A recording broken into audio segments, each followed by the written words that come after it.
warahmatullahi wabarakatuh. Bismillahirrahmanirrahim. Alhamdulillahirabbil alamin. Wassalatu wassalamu ala asyrafil mursalin sayyidina Maulana Muhammadin wa ala alihi washabihi asma'in amma ba'du.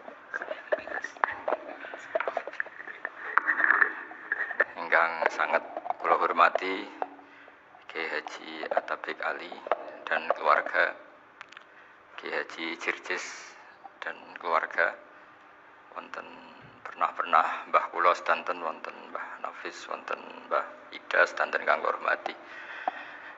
Duka Mbah niku celukan wau Gus Yofur tasarruf dipanggil adik. Kula niki tasarruf, kula niki termasuk Bani Umar, terus kula kepanggih Bani Mbah Maksum teng Mbah Abdul Aziz. Terus Mbah Nuriyah niku Mbah Mas Furiyah, terus dugi Mbah Abdul Aziz. Kula niku mbah kandung kula Fatimah binti Idrus bin Umar. Mbah Umar niku garwane namine Maimunah binti Abdul Aziz. Terus kula yang teng mriki paling dekat ke kalian Lek Hindun, Mbah Hindun. Iki sami-sami putu Mbah Umar.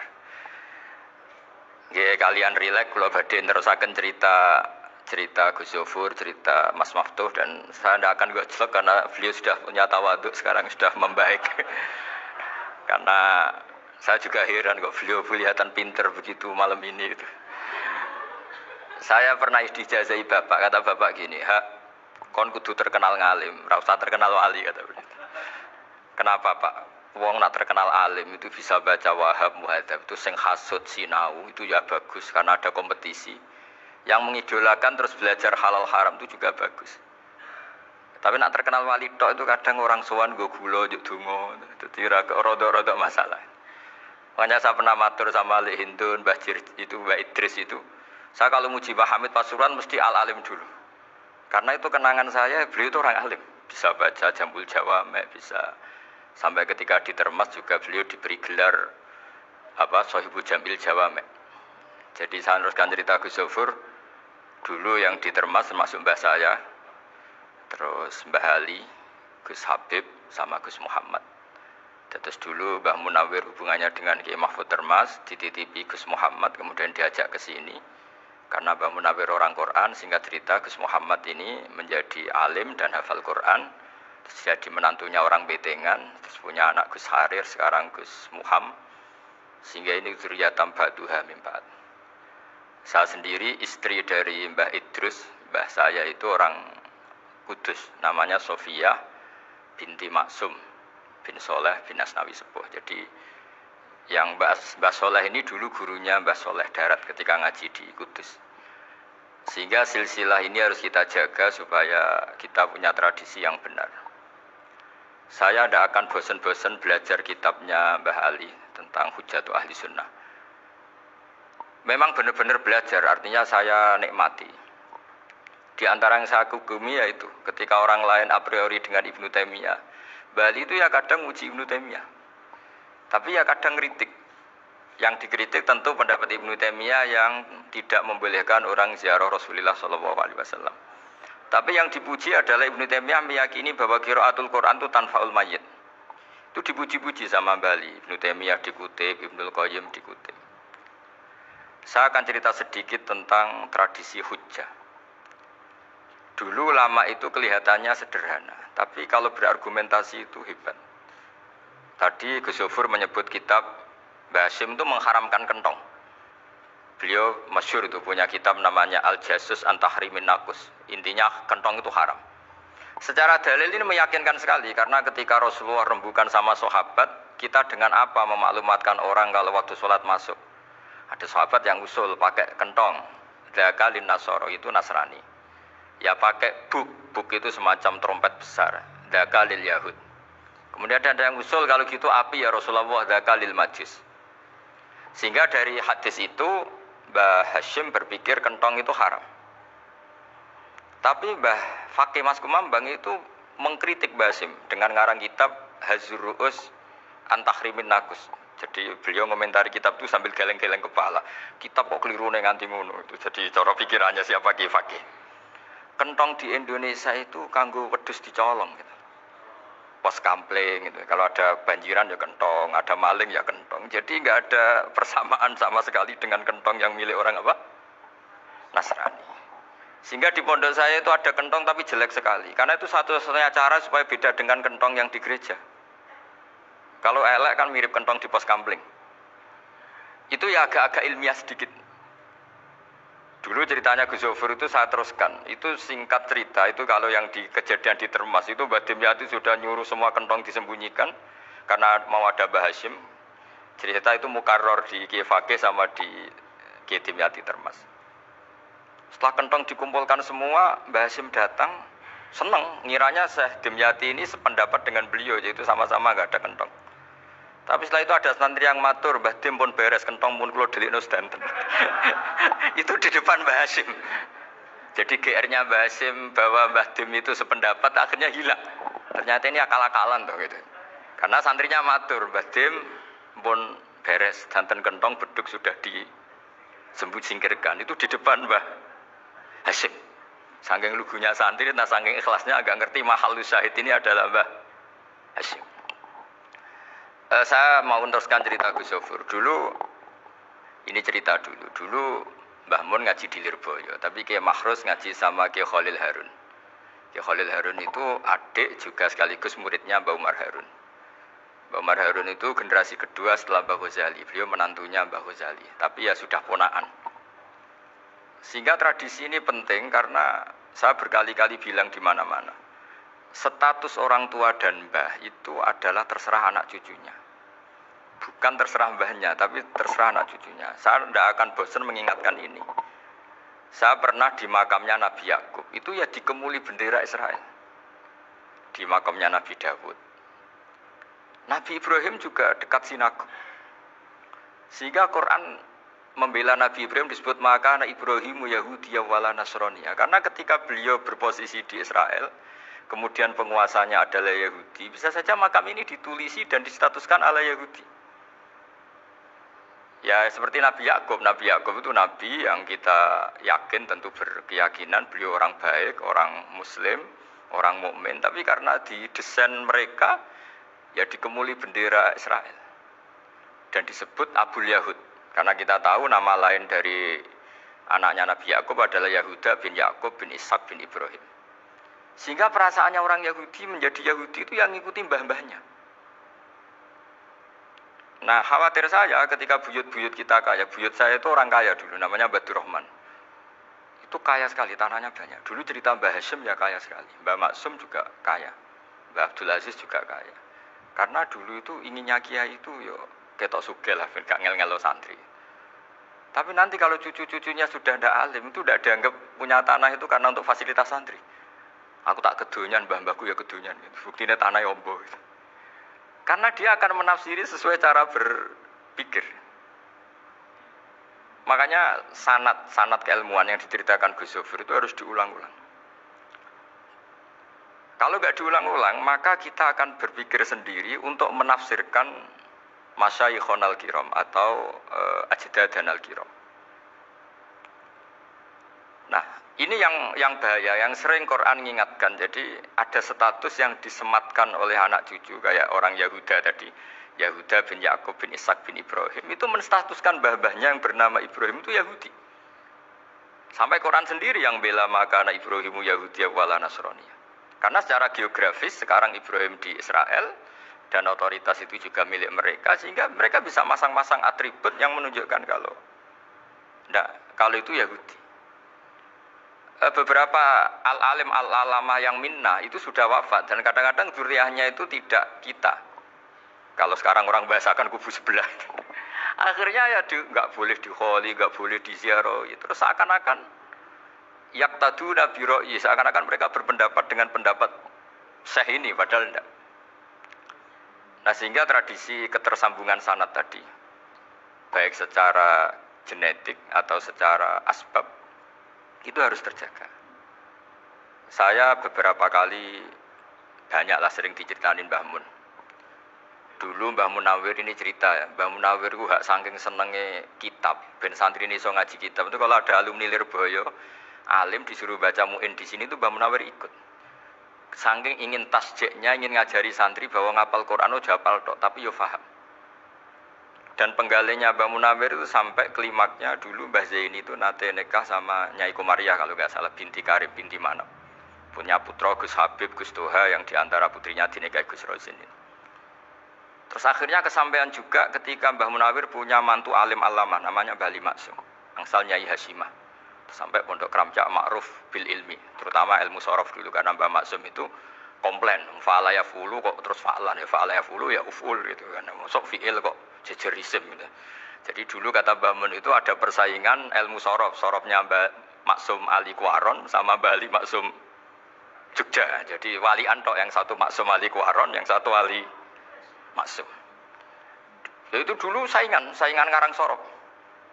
Nah ini yang menang siapa? Ya terserah duriahnya. Kalau duriahnya keren ya menang karena terserah yang kampanye. Saya bayangkan adekan Mbah Zubair tidak punya anak sealim Mbah Mun, mungkin kalau Mbah Zubair juga tidak sewow kalau punya putra Mbah Mun. Karena saya berkali-kali bilang kalau dalam syair Arab itu kama takarroma, kadang dilafatkan kama tasyarrofa bi Muhammadin adnanu. Orang berpikir Adnan itu siapa? Itu karena ada Nabi Muhammad SAW. Orang mencari-cari Mbah Mun itu mencari Mbah Zubair karena ada Mbah Mun. Orang mencari Mbah Dahlan karena ada Mbah Zubair. Wong kok alime ngono iku bapake sapa? Wong kok alime ngono iku putune sapa? Tapi kalau kita ini sudah ndak alim, ini orang sudah nggak tertarik nyari-nyari leluhurnya karena dianggap selesai. Jadi yang dengan tanda kutip yang menghabisi mbah-mbahnya itu ya mesti cucunya. Ini mau ngamuk, mau peringatan, tapi ini juga peringatan pada diri saya sendiri. Jadi sehingga zuriyah ini penting. Kenapa para nabi mesti donga zuriyatan thayyibah? Kenapa selalu berpikir tentang zuriyah? Wa ja'alaha kalimatam baqiyatan fi aqibi. Karena zuriyah ini yang nanti bisa menstatuskan leluhurnya. Seperti tadi cerita Mas Maftuh ini, tak puji betul, saya hari ini tidak ingin gojlok. Supaya kewalian saya tidak tergerus oleh kedoliman. Saya pernah diceritain Gus Zofur, juga sering baca buku tentang Mbah Maksum. Dulu Mbah Maksum kalau wasiat kembali ya gitu. Kamu harus NU dan harus mempertahankan NU, tapi tidak dengan cara membenci Muhammadiyah. Dulu Mbah Mun juga sering cerita, dulu Mbah Hasyim tuh ngaji Syekh Mahfud. Nah, Mbah Ahmad Dahlan dulu namanya Darwis, sering ngaji sama Syekh Khotib Minangkabau. Zaman itu Syekh Khotib sudah modern, sudah ikut gerakan Abdu, gerakan Almanar. Sehingga bawaannya Mbah Ahmad Dahlan ini agak agresif. Yang Mbah Hasyim karena hanya mulazim di Syekh Mahfud, hanya sesekali ngaji Syekh Khotib, beliau lebih seperti itu. Dan dua beliau ini sama-sama pernah ngaji Mbah Soleh Darat di Semarang, Mbah Hasyim sama Mbah Ahmad Dahlan yang dulu namanya Darwis. Jadi ini masih min muskatin wahidah mimam bain wahid. Sehingga kita tidak kaget ketika Mbah Ali Maksum mengomentari Muhammadiyah itu masih ahli sunnah wal jamaah. Makanya nanti terakhir saya baca kitabnya Mbah Ali dan sering saya pelajari. Andai kan kita ini sepakat dengan ilmu, ya kita tahulah. Kalau Abu Hanifah itu tidak kunut, Imam Syafi'i kunut, berarti kunut itu madzhabnya Abu Hanifah, bukan madzhabnya Mbah Ahmad Dahlan. Apa tidak kunut itu madzhabnya Abu Hanifah, bukan madzhabnya Mbah Ahmad Dahlan. Kita kunut itu madzhabnya Imam Syafi'i, bukan madzhabnya Mbah Hasyim. Ini semuanya masih dalam bingkai ilmu. Adzan qabla subhi juga riwayatnya jelas.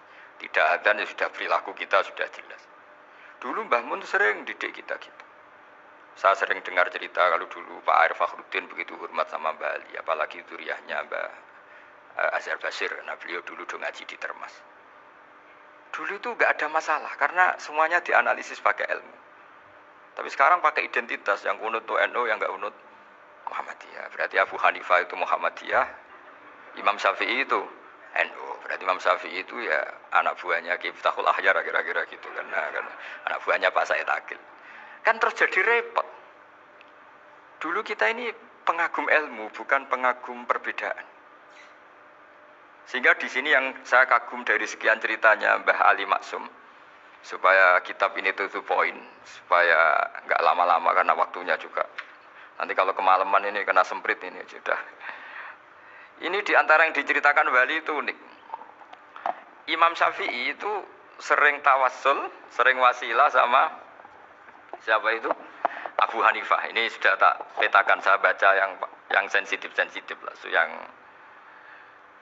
yang ini ya, Ziyad al-babus samin, terus sebentar ini yang bab tawassul.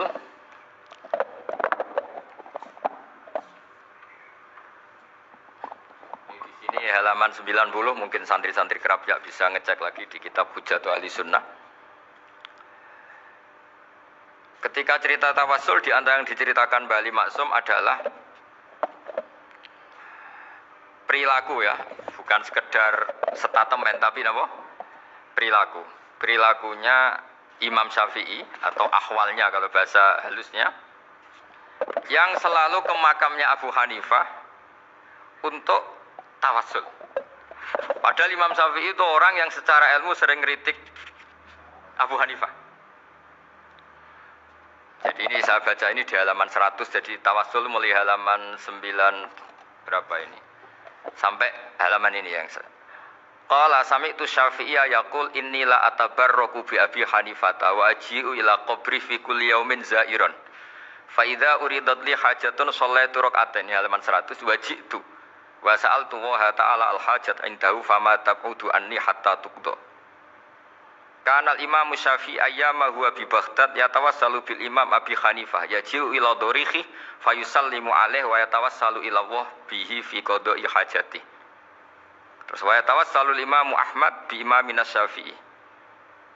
Jadi di antara yang diceritakan Mbah Ali Maksum itu betapa Imam Syafi'i yang terkenal sering mengkritik Abu Hanifah dalam tatanan fikih karena beliau tidak percaya ada istihsan. Abu Hanifah berpendapat adanya istihsan, dan kita tahu lah ikhtilafu Syafi'i wa Abu Hanifah itu besar sekali. Tapi beliau itu tahu Abu Hanifah itu orang yang sangat soleh. Abu Hanifah itu kalau ketemu sama orang yang utang beliau itu yang lari bukan yang utang Abu Hanifah, karena takut orangnya itu izin. Jadi kalau ketemu yang utang di jalan itu yang sembunyi itu Abu Hanifah. Kenapa engkau sembunyi? Ada yang utang saya lewat, nanti orangnya malu. Jadi setingkat Robi Adawiyah itu beliau di rumah ada maling itu sembunyi. Ditanya kenapa engkau sembunyi? Malu, gak ada yang dimaling. Malu sama malingnya karena serumah itu gak ada barang yang layak dicolong gitu. Itu Robi Asab dia sembunyi. Itu yang bisa niru itu Abu Hanifah. Jadi wali-wali besar ini ternyata saling menghormati dan saling tawassul. Nah saya berharap tawassul ini bukan sekedar perilaku sosial, tapi memang ada sanadnya. Sehingga terus diceritakan Bali di sini dulu istaqa Umar bil Abbas. Kata siapa tawassul harus dengan Rasulullah SAW? Dulu istaqa Umar bil Abbas. Sayyidina Umar itu tawassul istisqa dengan Sayyid Abbas. Padahal kita tahu Sayyid Abbas ini tidak nabi. Terus beliau cerita sampai Imam Syafi'i tawassul sama Abi Hanifah. Sehingga nggak ada perdebatan, itu kan Umar. Kalau Umar kan ada jaminan boleh diikuti karena beliau sahabat. Bali cerita tentang Imam Syafi'i yang tawassul dengan Abu Hanifah. Seargumentatif itu. Maka saran saya kepada alumni Kerapyak, santri-santri Kerapyak, karena saya hanya berani ngomong sama santri Kerapyak, sama mas saya hanya ada berani kalah sepuh. Itu tradisi keilmuan itu harus dijaga dengan hujjah dan dengan tadwin, dengan pembukuan. Saya punya sekian cerita ya, misalnya dulu kita mungkin iskal itu janggal. Kenapa sih orang Islam tukaran sama orang Islam itu? Sehingga di antara doa Nabi yang enggak dikabulkan Allah, enggak boleh dikabulkan sama Allah, enggak boleh, bukan berarti kamu saja. Redaksinya famana aniha, memang enggak boleh. Redaksinya bukan falam yastajib lahu tapi famana aniha. Di Al-Marrah As-Salisa ini Nabi dilarang, yaitu melarang umat Islam itu jangan sampai tukaran sama umat Islam sendiri. Itu kata Allah, ya tidak bisa kata Allah, kalau itu tidak saya kabulkan. Itu dulu guru-guru kita nyontohkan sederhana. Kira-kira kalau saya tukaran wek Gus Zofuru, mbah mun luwih ikhlas timbang ditukari wong liya. Nakno kakak ditabuk adik, wong tua luwih ikhlas timbang ditabuk tangga. Barokahnya membaca kita lebih mentoleransi. Kalau ada Mbah Hashim dikritik Mbah Fakih Mas Kumambang, kita ikhlas itu. Tidak dikritik guru PAUD, itu kan. Atau dikritik orang-orang yang nggak bisa ngaji. Artinya ternyata keliru kita bilang kiai kok tukaran. Justru bagus kiai tukaran dibanding kiai dikritik guru PAUD atau dikritik orang-orang yang nggak bisa baca kitab. Akhirnya barokahnya baca kita menjadi tahu. Dulu Mbah Mun sering cerita, ini masih cerita silsilah ya. Jadi Mbah Ali Maksum tadi kita tahu di antara guru besarnya Mbah Ali Maksum tentu Mbah Mahfud Termas. Beliau adalah adik dari Kiai Mahfud Termas. Mbah Dimyati ini adik Kiai Mahfud Termas. Itu punya saudara namanya Abdul Razak, juga punya saudara namanya Dahlan. Itu yang membawa Thariqah Syadziliyah di Solo Raya. Yang sekarang alhamdulillah diteruskan Gus Wafi. Dulu di antara pesannya Mbah Mun ke saya, hak Wafi kandani kon ziarah ning Mbah Dimyati. Mergo Thariqah Syadziliyah dulu itu yang bawa keluarganya Mbah Dimyati. Jadi semuanya ini masih dzurriyyatan ba'duha min ba'd. Nah pesan saya karena tadi Mbah Munawir yang termasuk orang pertama yang bawa Quran, bawa Qiraah Sab'ah. Kenapa saya bilang termasuk? Karena kalau bilang paling yang pertama ini nanti butuh data. Dan itu agak kerepotan. Tapi yang jelas mimman istahara lah. Mimman istahara yang membawa Sab'ah ke sini itu adalah Mbah Munawir. Terus beliau ngajarkan diantaranya ke Mbak Arwani pakai kitab Satibi, pakai kitab Nazmus Satibi. Terus Nazmus Satibi itu diteruskan oleh Mbak Arwani, ditulis. Jangan nulis dulu Mbak Dola Salam. Bapak saya itu murid Mbak Dola. Dulu Mbak Dola sebelum ke Mbak Arwani ngaji sama Ki Said di Sampang. Bapak saya sebelum ngaji di Mbak Dola sudah hafal Quran lewat buyut saya sendiri namanya Ki Zubaidi. Yang Ki Zubaidi akhirnya jadi menantunya Mbak Ahmad Su'eb. Jadi buyut saya kandung ini namanya Sofia, itu angsal keluarga Lasem yang adiknya. Sofia ini punya adik Badiah yang jadi ibunya Ki Sahal. Terus Ki Sahal punya Mbak Yu namanya Musayanah, punya di Garwo Ki Mansur punya anak Gus Qayyum. Jadi dulu ibu saya, ibunya Gus Sofur, ibunya Pak Maftu itu semuanya di Lasem. Karena saya dari keluarga Gen ya Lasem, dari keluarga sanad guru ya Lasem. Tapi Lasem Badawi itu dulu ngajinya di Mbah Umar Harun di Sarang. Mbah Umar Harun ini menangi Sayyid Ahmad Zaini Dahlan. Sayyid Zaini Ahmad Zaini Dahlan ini punya cucu keempat yang hidup di Sedan, terus makamnya di Lasem, namanya Habib Haidar, itu yang nulis biografinya Mbah Maksum. Mbah Maksum bukan Bali, biografinya Mbah Maksum. Itu ditulis oleh Habib Haidar, namanya Haidar bin Hasan bin Sodaqoh bin Ahmad Zaini Dahlan. Nah, Habib Haidar ini menantunya Sayyid Hamzah Sato. Hamzah Sato itu Hamzah bin Abdullah bin Umar. Itu kakaknya Sayyid Abi Bakar Sato, Sohibul I'anah. Nah, Sayyid Umar ini yang dulu ngajari mbahnya Mbah Mun namanya Ahmad bin Su'aib. Nah, di antara ajarannya adalah baca kitab-kitab kecil yang bisa dihafal. Dibawalah ke sarang jadi metode muhafadzah. Tapi kemudian lama-lama oleh Ki Pondok itu jadi syarat kenaikan kelas. Dulu nggak ada muhafadzah untuk kenaikan kelas ya, supaya orang alim itu harus hafal, lama-lama dipakai syarat untuk muhafadzah. Jadi semua ini sanad harus kita ingat supaya kita bisa menjaga tradisi. Termasuk tradisi ini kiai seneng jagungan, terus ngomong ra penting. Itu juga sanad. Setahu saya Mbah Mun itu kalau ketemu bapak ya guyon terus. Saya punya kenangan tuh yang dulu agak iskal tuh begini. Ada isu lah, entah isu entah hoax entah apa, ada kaji itu agak beling itu, pokoknya beling lah. Seneng siapa itu, rondo lah apa. Pokoknya beling gitu. Ketika Mbah Mun dilaporin tamu kalau kaji itu beling sama rondo itu. Mbah Mun tanyanya lucu. Lho ayu no cung. Wahyu banget, Mbah. Wahyu. Itu bapak juga bakas ayu nih. Dulu saya sekali ini kiai kok bakas wong ayu, bakas bodine barang lah kira-kira gitu. Tapi setelah saya tambah alim, tambah ngerti itu, kata bapak gini, ya be bakas ayu hak, timbang iya, no malah kozaf. Ternyata seni. Sekali Mbah Mun atau bapak bilang, kaji kok zino kaji, maka larinya ke kozaf. Maka menghindari bahasa menuduh, ngomong yang nggak penting. Loh ayu no. Jadi kiai dulu tuh orang sok suci tapi menghindari hal-hal yang jadi punya seni untuk ngelola kehidupan. Orang bermalam-malam jagungan sama teman asik itu kan perlawanan terhadap nafsu kita, syahwat kita untuk mungkin nikmati dugem di bar atau di tempat-tempat maksiat. Itu setan di Indonesia tuh kakuati sama Ki Jawa. Orang supaya tidak tertarik maksiat itu Ki Jawa cukup ketemu kancane masak terong guyon, gejol-gejolokan zaman mondok, sewengi lulus sangka maksiat. Bar wis tutup. Perlawanannya sederhana, nggak pakai tahajud, nggak pakai wiridan. Karena Ki Jawa juga koyoknya rapati potongan ahli ibadah gitu. Itu jagungan gitu. Jadi setahu saya roh saya itu pernah lihat Bali itu sekali ketika beliau ngisi ceramah di Mbah Hamid Bedowi. Saya masih kecil diajak bapak. Dulu kalau bapak ngelihat Bali sama Mbah Hamid itu mesti nangis. Karena dua orang alim bertemu. yang akhirnya ya bisanan itu Mbah Hamid punya anak Gus Nasih, di sini ada Mbah Nafisa, terus jadi Mbak Salih Hindun itu. Jadi dulu tuh ya guyon terus ketika ketemu. Itu yang sering bodoni Mbah Hamid itu ya Ki Bisri. Ki Bisri itu kalau datang ke Ki Hamid Pasuruan, nak wali tenan aku teko ditatakno mangan. Jadi ukurannya ya ternyata sampai sana dikei mangan tenan. Masih belum mengakui, kan nak wali tenan aku iki kiai rung di mobil, dongakno aku di mobil. Sudah kalah satu seri itu masih gak terima. Lalu itu Mbah Hamid akhirnya berdoa, ayo monggo, mugi-mugi Ki Bisri gak ada mobil. Itu setelah didoain masih tanya, mereknya apa merek? Jadi itu Mbah Hamid jawab, yo paling Holden itu, paling Holden. Itu nyari mobil itu ya adalah dapatnya Holden. Suatu saat Mbah Bisri diutang Mbah Hamid gak dikasih Bisaro, karena utangnya sudah banyak Mbah Hamid, Mbah Bisri ini utang tadi, utang doa tadi. Itu ya gak dikasih Bisaro, ya gak mau kesang rapopo kelambimu kayak aku. Didol sama muhibbinya Mbah Hamid, itu harganya melebihi jatah Bisaro.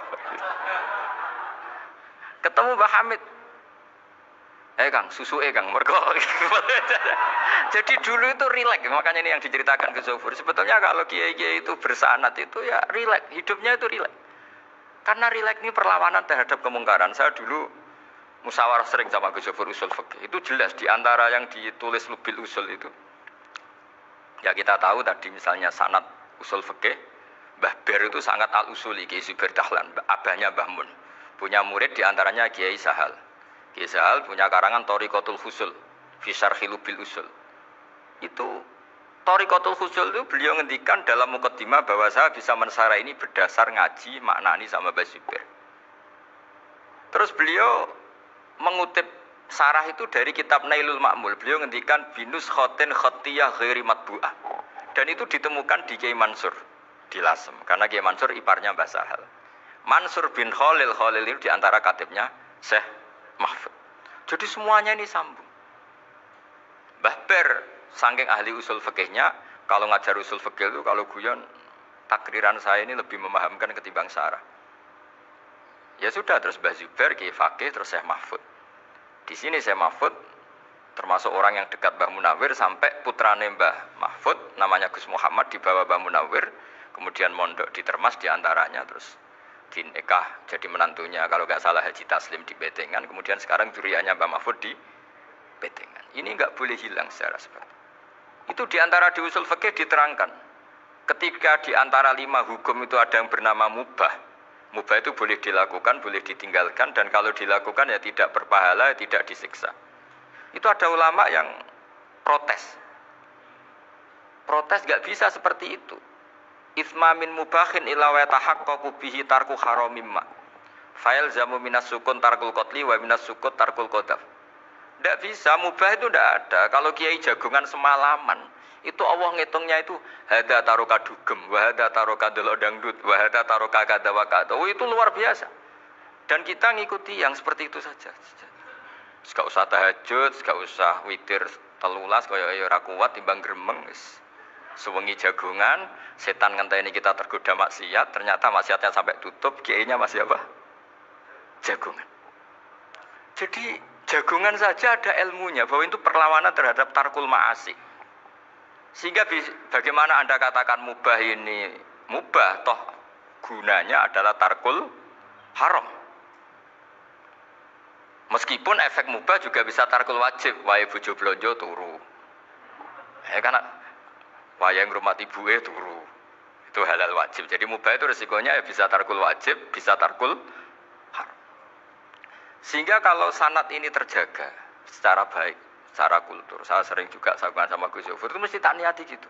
Jagungan wong alim iku ibadah, dan menikmati ibadah adalah dabul auliya wa dabul ulama. Kata Imam Ghazali, pada akhirnya waqud buhadatin al-istilzat bil mubahat. Kata Imam Ghazali, pada akhirnya qutbu hadaddin, madaru hadaddin, pokok dari agama ini adalah melawan kemaksiatan dengan kita menikmati al-istilzat bil mubah. Kita menikmati sesuatu yang dibolehkan Allah Subhanahu wa taala.